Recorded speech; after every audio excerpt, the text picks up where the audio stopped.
welcome to the Centerfirst audio blog.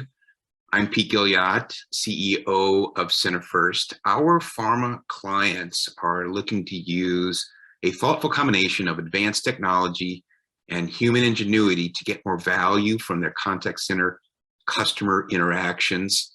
At Centerfirst, we help our clients get that value using enhanced quality monitoring.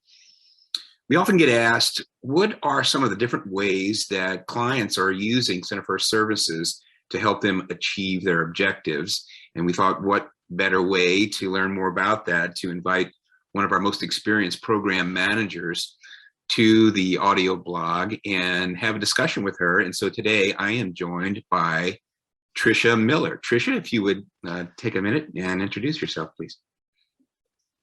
Thanks, Pete. Like you said, my name is Trisha Miller. I am a registered nurse. I have been with Centerfirst for just over 5 years now. So time flies when you're having fun. So when I started at Centerfirst, I was a call monitoring specialist. So I would listen to contact center calls and I would score them on the monitoring form. So I started out doing that role, and then I went into a team lead role where I assisted the program manager with some different tasks for the programs that we worked with.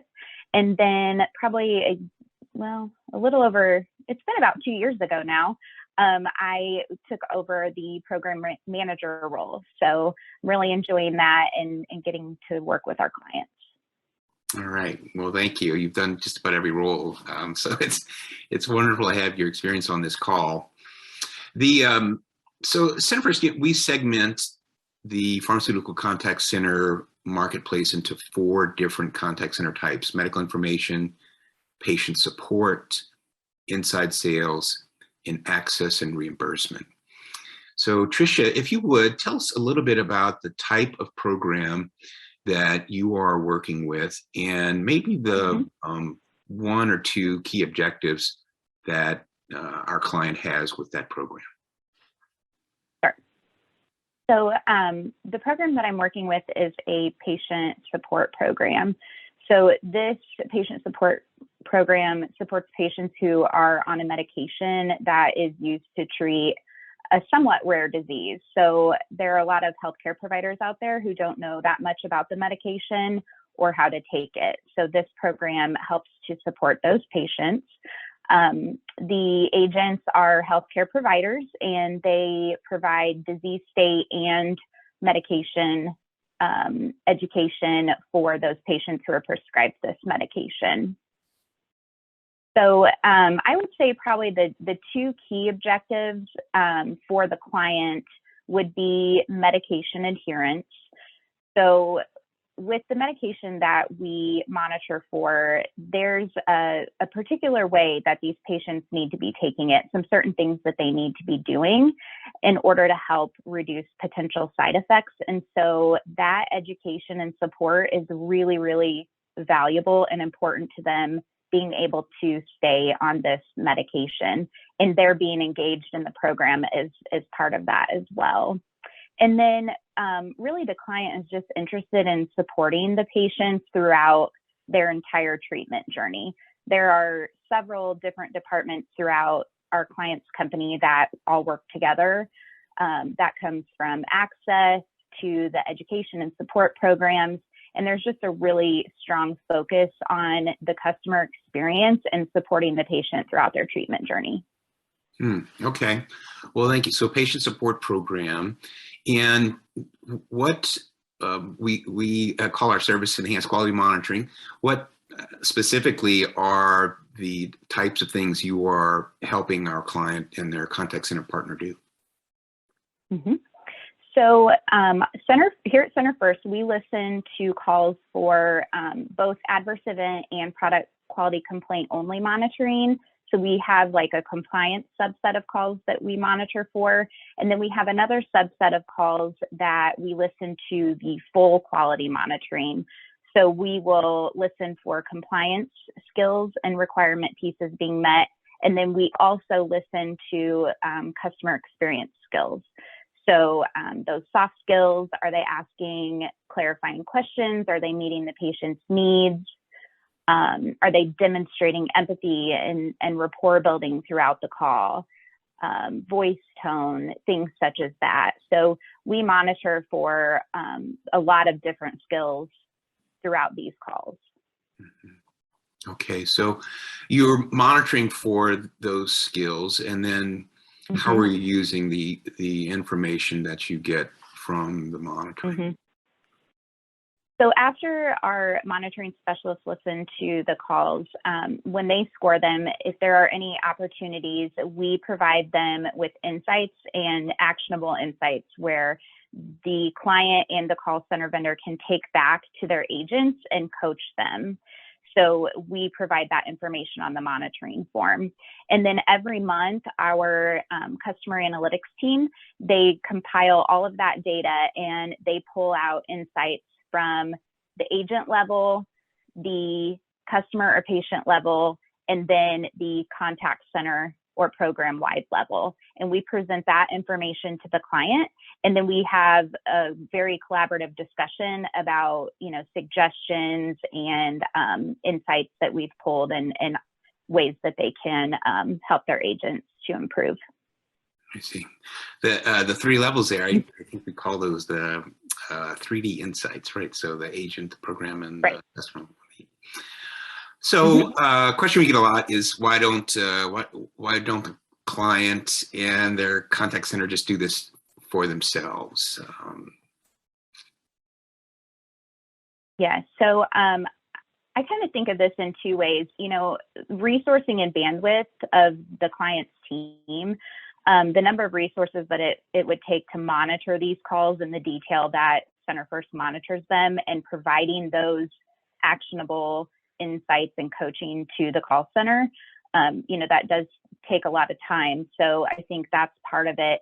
Another piece of it would be, we are an independent third-party provider, so we can provide the client and the call center with objective, transparent feedback on their results and on their call handling requirements. So I think that's really important to be transparent and objective. Okay, good point. So how do you know if you are helping a client meet their objectives? Do you have measures, KPIs associated with the program, and what are those, and how are we doing? Right. So, looking back, as I mentioned, I started working at Centerfirst with call monitoring. And so when I very first started on this program, the agents were scripted. So they had a specific script that they had to read from. When they were calling patients, it was like, okay, here's the information that I'm going to share with you. There was not a lot of, back and forth, two-way dialogue.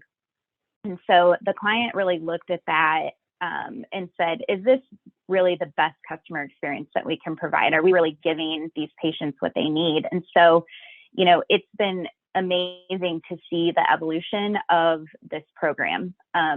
The call center has moved to a call guide. So they still have the compliant, required medical information and clinical information that they give, but they've also allowed their agents to be a person, be a nurse, and to really show, an invested interest in the patients and what they need at that time. So Centerfirst was instrumental in helping to develop that call guide. And when the agents were switching from the script to the call guide, that was a huge undertaking for the whole team, the client team, the call center team, and our team as well, just providing them with the feedback.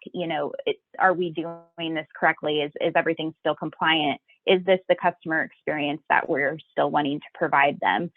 So I would say, when I have clients, contacts who used to be on the program, and if they join our meetings now and they hear a call with a patient, and they're just blown away. Like, they can't even believe that this is the same, program, because the evolution has just been so unbelievable. So, Centerfirst was really instrumental in helping that to roll out by providing the coaching and the detailed coaching to the call center team. Oh, okay. So that's it. I know the contact center had a key role in that too, and certainly the client ownership. Right. So working together with working together. Mm-hmm. That's great. Yes. And I think like our collaboration is just so unbelievable. I mean, anyone who joins our meetings, I think that's the one thing when I hear feedback is they say, you know, everyone is so collaborative, from the client to the call center, you know, and then obviously Centerfirst as well. We have such a great back and forth, just wonderful discussions. We're open and honest with each other. There's a trust there. You know, we've developed this relationship of trust, and, you know, we're here to help them and they know that. And so the collaboration is one of my favorite parts about this program. That's great. That's a good story. Really good success. I know that program has been long running and very successful. Last question here. So a number of our programs are beginning to move on to our AI platform, CallMiner, which we have branded as Discover, and which can add a lot of benefits to a program, listening at scale, getting broader insights. What are you seeing in the patient support area on your program, and how do you see where AI may be able to help in the coming months and years? So as part of the AI discussion, I really can foresee that enhancing our customer experience monitoring. So, you know, going kind of back to your question about, you know, KPIs and like, what are we tracking? Empathy and rapport building is one thing that has been a huge focus for this group. When we moved to the call guide, we also implemented motivational interviewing techniques as part of the way to engage the patients in the conversation and to engage them in the program. So I don't know if you know much about motivational interviewing. I can give you a couple examples. So open-ended questions, using open-ended questions is a big part of these calls. So instead of saying, you know, do you have any questions for me? You know, that elicits a yes or no response. We would coach them to say, what questions can I answer for you today? That opens up the dialogue to be, you know, to be deeper, to be more involved from the patient standpoint. So kind of gives them that, I guess, that encouragement to ask their questions that they maybe are scared to ask. Reflective listening is another one, and I think this goes along with empathy so well.